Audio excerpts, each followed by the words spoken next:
This video is going to be a synopsis of some of the things involving the trial of Alex Murdaugh.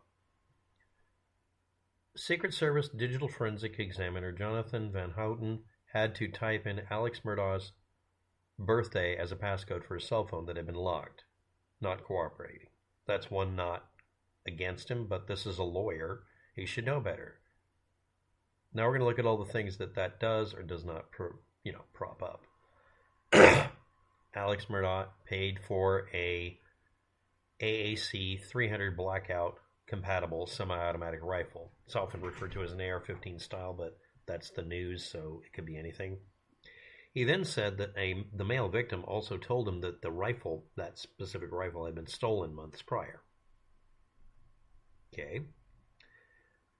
Alex Murdaugh's attorney failed to suppress ballistic evidence that showed Sellier Bellot AAC 300 Blackout shell casings were found on the various properties they owned at shooting range and around, And Sellier and Bellot AAC 300 Blackout shell casings found near the female victims were the same variety and had matching marks. This could be chambering marks, ejector marks, the ejector claw, breech face on the bolt on impact when it shoves it in during firing, pressing back into it, leaving impressions, the firing pin hitting the primer and, going at an angle or leaving some scratches or something that makes it more identifiable.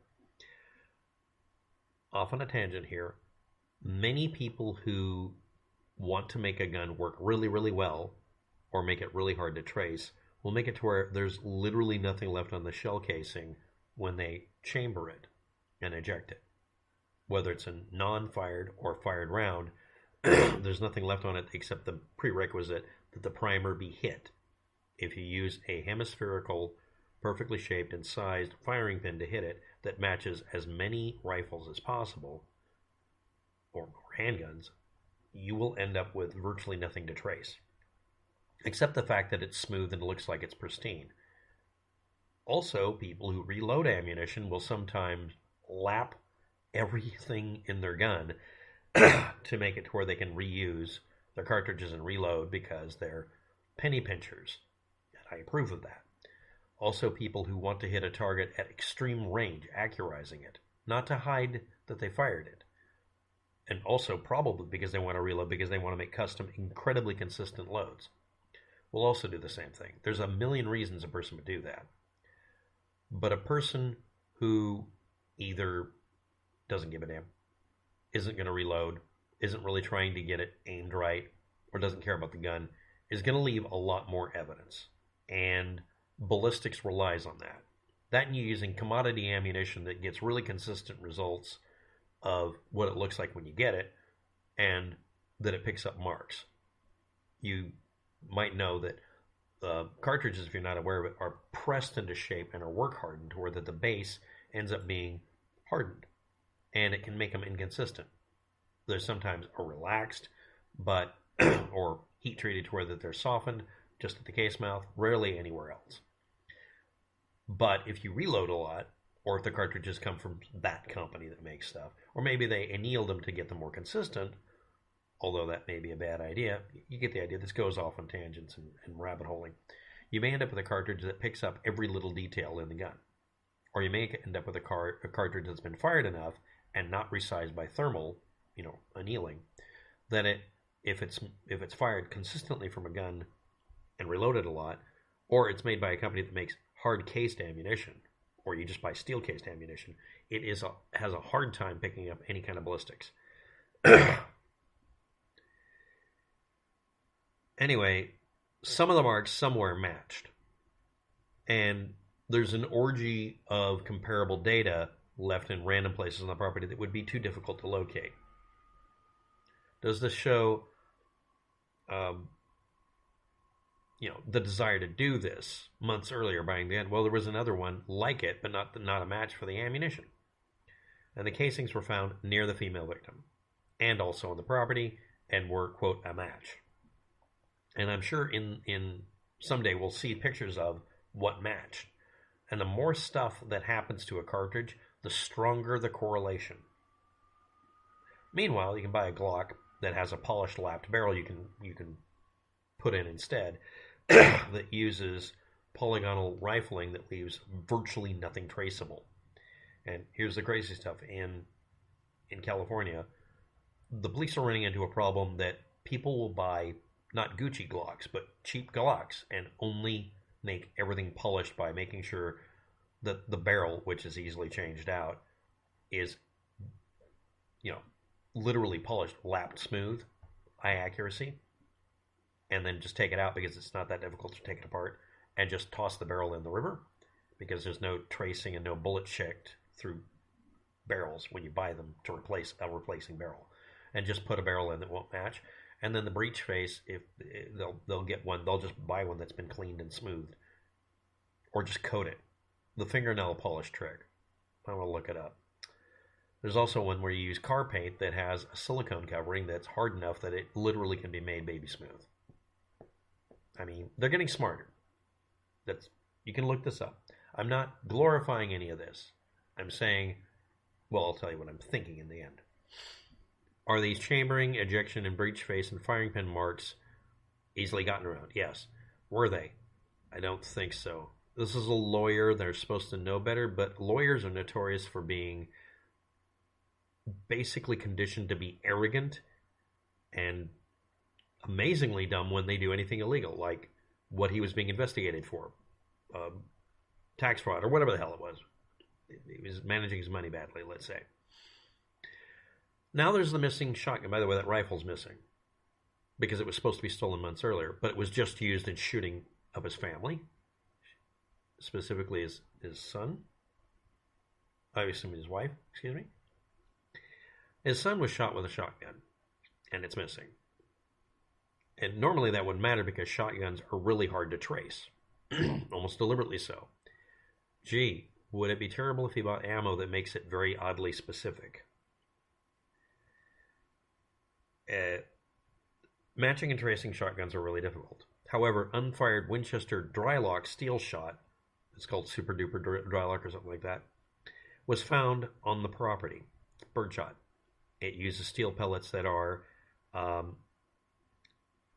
plated, and it has lacquered primers on the cartridges. It has two-piece wads that are double water and gas sealed. Those were found downrange at the point of impact with his son. The propellant might be generic, but it's got to be trackable to be consistent. And his lawyer tried to make sure none of this was entered, obviously. What was used on the male victim in the head and chest? Birdshot at close range only. Long range would not work. No evidence on what the gun was. They haven't estimated distance because a shotgun, you can put a choke on it and that'll screw up what you can trace it to. So you assume, if you were not aware of it, where you find the individual, you trace to the farthest point in the room, see what the diameter is, and use the formula to figure out the most likely choking on it. Or, that will give you the distance at maximum. You always calculate for maximum just because that'll be something you can definitively say, no more than this distance because of the room size, no more than this choke, or no less than this choke. Now we get to the part that you're probably looking up about the video.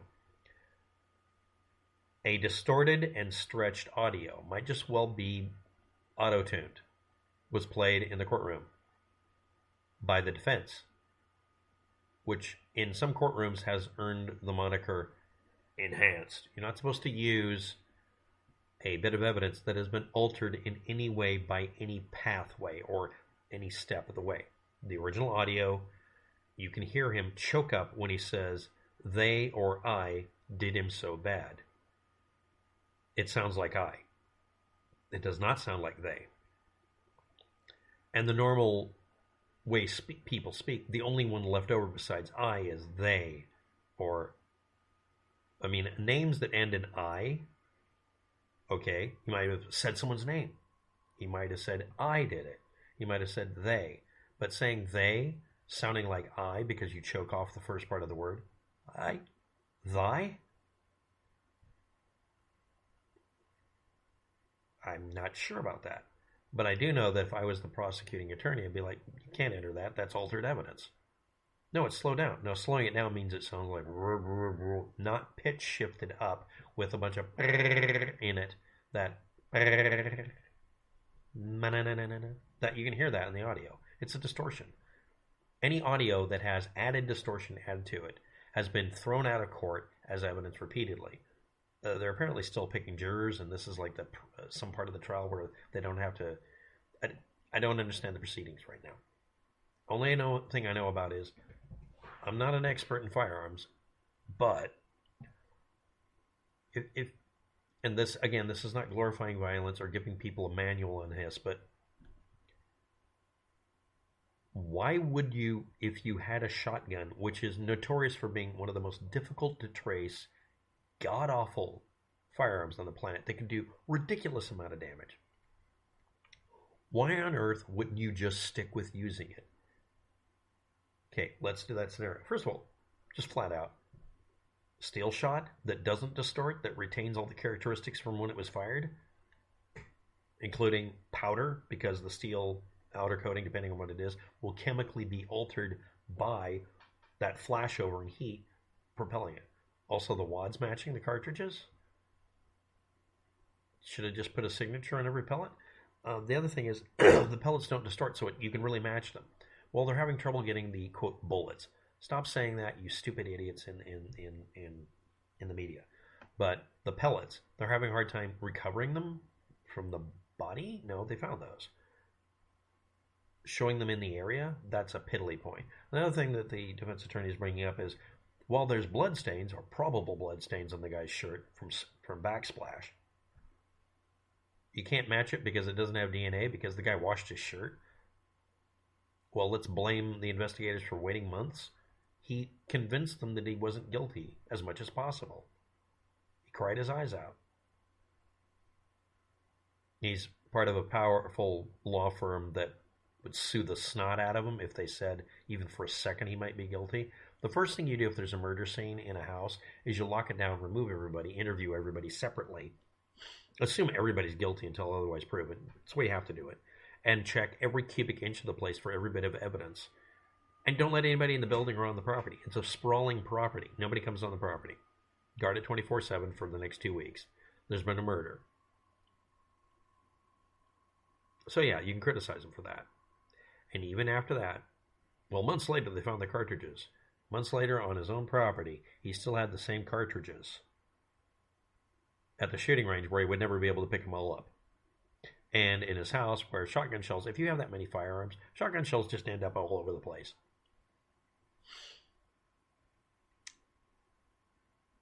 Conclusion, it really looks like he's guilty. Next, you used a special, it's not really specialized, it's commonly available, but why would you use ammunition that's more easily traced than a shotgun? And why wouldn't you just stick with it? I mean, literally just load. Now, I'm not giving evidence or advice, but if somebody's doing this, the mob learned a long time ago, use unusual ammo, a mix of them, and don't leave casings. Don't use the gun that was at the location ever, because then there's going to be evidence tracing it to that location because shell casings will be somewhere. Does this show a lack of prior commitment to doing this? Maybe. Does this show a person who's trying to make it look like his son shot his mom? And his mom shot his son and then figured out that wouldn't work in the heat of the moment because he's an idiot? Yeah, that would be more likely. He'll eventually claim, in my opinion, to have had temporary insanity trying to make it to where it looked like they shot each other. It's going to break down to that. Did he accidentally confess as a Freudian slip, I did him so bad, or did he say they did him so bad? I'm saying he accidentally confessed, because it does not sound like they when you run the audio back slower, rather than putting in noises. And yeah, the prosecutor should have jumped right on that shit. It sounds like they're running Paul Stretch, or just a YouTube video. In fact, he may have actually played back the YouTube video, because that sounds like not Paul Stretch, but the YouTube video algorithm doing it. That's not the direct recording. That's off the internet. Either way, it's altered. Shouldn't have been allowed in. I would have immediately screamed at him. Anyway, that's all I got. Thanks for watching. Have a good day. Good luck with that. Bye.